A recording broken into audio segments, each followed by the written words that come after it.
Priyanka's কিচেনে আপনাদের সবাইকে স্বাগত।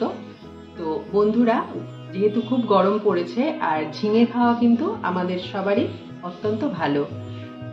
আর ঝিঙের একঘেয়ে রেসিপি থেকে একটু আলাদা আর অসাধারণ খেতে খুব সহজেই তৈরি করা যায় এই রেসিপি। আপনারা দেখতে থাকুন তাহলে। ঝিঙে দিয়ে এই সুস্বাদু রেসিপিটা বানানোর জন্য আমি এখানে নিয়ে নিয়েছি 3 টেবিল চামচ নারকেল কোড়া, এখানে নিয়েছি 3টে কাঁচা লঙ্কা, ঝালটা আপনারা নিজেদের স্বাদ অনুযায়ী দেবেন। নুন নিয়েছি স্বাদ মতো দেব। এখানে নিয়েছি সাদা সর্ষে 1 টেবিল চামচ, পোস্ত 1 টেবিল চামচ আর কালো সর্ষে 1 টেবিল চামচ। তো এই 3টেকে মানে সর্ষেটা আর পোস্তটা আমি শুকনো গুঁড়ো করে নেব নুন দিয়ে, আর তারপরে সমস্তটা পেস্ট বানিয়ে নেব। দেখুন বন্ধুরা, 1 রাউন্ড আমি গুঁড়ো করে নিয়েছি, এবার আমি পেস্ট বানিয়ে নেব। একটা কড়া বসিয়ে 2 টেবিল চামচ সর্ষের তেল নিয়ে নিয়েছি, তেলটা আমার আনানো হয়ে গেছে। আর দেখিয়ে দিচ্ছি এখানে আমি 500 ঝিঙে নিয়েছি। ঝিঙেটা ভালো করে সুছাড়ানো করে আমি কেটে নিয়েছি এরকম পিস করে, আর জল দিয়ে ধুয়ে শুকিয়ে নিয়েছি, জলটা ঝরিয়ে নিয়েছি। এবার ঝিঙেগুলোকে হালকা করে ভেজে নেব।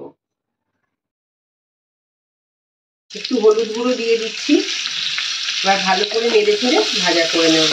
গ্যাসের ফ্লেমটাকে বন্ধ করে দিয়েছি, ঝিঙেগুলো আমার ভেজে নেওয়া হয়ে গেছে। এবার একটু ঠান্ডা করে নেব। একটা টিফিন বক্স নিয়ে নিয়েছি, ঢাকাটা খুলে নিচ্ছি।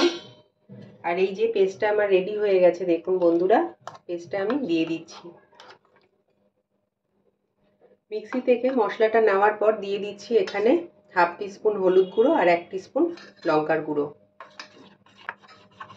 দিয়ে দিচ্ছি একটু নুন, মশলাতে নুন দেওয়া ছিল। দিয়ে দিচ্ছি ছোট চামচের 1 চামচ চিনি, চিনিটা আপনারা স্কিপও করতে পারেন। এবার ভেজে রাখা ঝিঙেগুলো দিয়ে দিচ্ছি।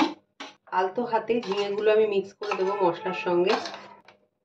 এবার দিয়ে দিচ্ছি 1 টেবিল চামচ মতো সর্ষের তেল, আর দিয়ে দেব 2টো কাঁচা লঙ্কা।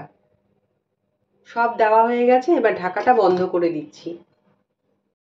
একটা কড়া বসিয়ে নিয়েছি আর জল দিয়ে দিয়েছি, খুব বেশি জল দিইনি, বাটিটা পুরো ডুবে যাবে না, বাটিটা হাফ ডুবে যাবে এরকম জল দিয়েছি। জলটা গরম হয়ে গেছে, এবার বাটিটা আস্তে করে বসিয়ে দিলাম আর গ্যাসের ফ্লেমটাকে লোতে করে দিলাম আর একটা ঢাকা দিয়ে দিলাম।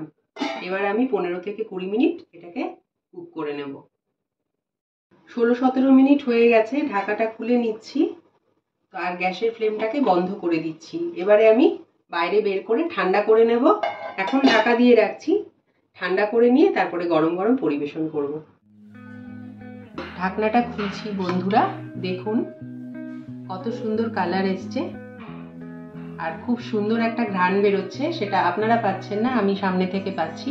গরম গরম ঝুরঝুরে ভাতের সঙ্গে পরিবেশন করবেন, অসাধারণ খেতে লাগে। আর আমার মতো করে বাড়িতে একবার অন্তত ট্রাই করবেন, ভালো লাগলে একটা লাইক করতে ভুলবেন না। তাহলে দেখা হচ্ছে নেক্সট ভিডিওতে, এখানেই শেষ করছি। নমস্কার।